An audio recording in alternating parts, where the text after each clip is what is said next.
You think, oh, we love you so much. You think that it's struggle and attention and effort and sacrifice that make things happen. And we say it's attention that makes things happen, and the struggle and the sacrifice slow them down.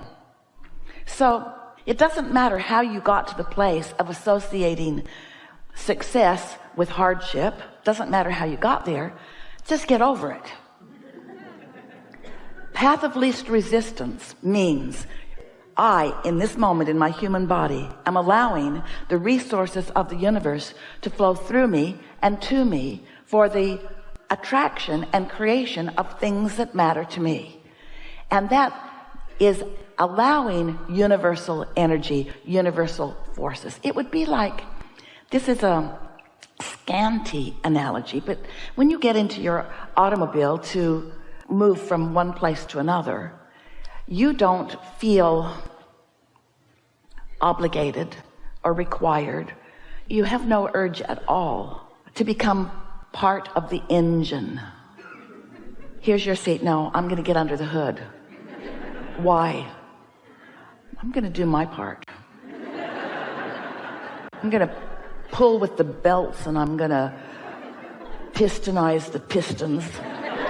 You don't even have pistons anymore, but I'm going to inject the fuel. You don't have those either. I'm going to computerize the computer. You don't have any urge to be part of that engine system. You just let it do its part while you do your part, which is pointing where you want to go. And you do choose the speed with which you go, and you do choose your route a bit, but you're not part of the effort of the vehicle. You're leaving that effort factor to the engine.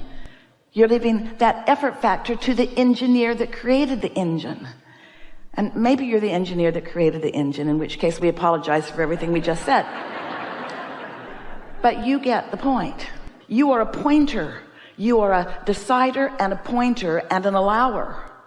Now, that doesn't sit very well with many of you, because you've been trained to be an efforter and a struggler and a sufferer, a hard worker an earner of what you get. In other words, you're not supposed to just allow things to flow to you, because in a world of other humans, how do you stand out as one who's most blessed if you're not struggling and sacrificing and dripping with sweat? And we say, you got to get over that, because in every moment that you are trying to earn your worthiness, you're struggling and not letting the worthiness that is flowing to you in. You are source energy in this physical body, and you were before you got here. And a larger part of you still is that source energy flowing to you and through you.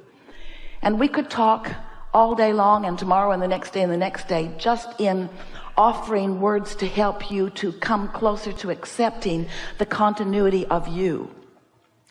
But it isn't so important that you know from whence you came or from whence you are continuing to come. That's not as important as being in your now and letting the whole of you be in this moment.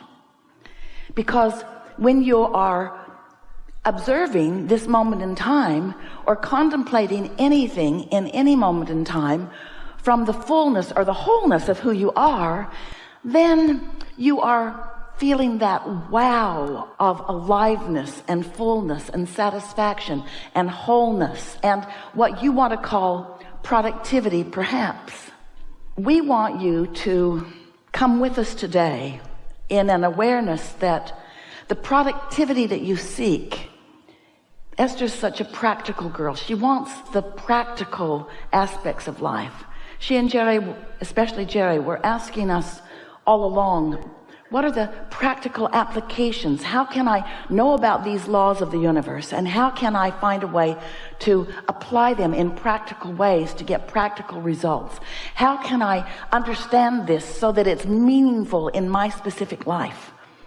That's what Jerry summoned for you, and it's what we want you to come to understand. But we want you to think of this practicality in a different way. We want Esther to know that there is nothing more practical, more productive, more getting things done-inness, more effective, more efficient, more rewarding, got most of those words in, then hooking up to the power that creates worlds and pointing it in the direction of your desire. If you could give up the effort that you apply in earning your connection and just accept you're connected, and then stop unplugging with negative thought or negative words or negative commentary, negative judgments, negative comparisons, if you could just hook up and point, you would discover how blessed you are. You would discover how important you are. You would discover how on the leading edge of creation you are, right where you said you wanted to be, right where you belong, doing what you want to do.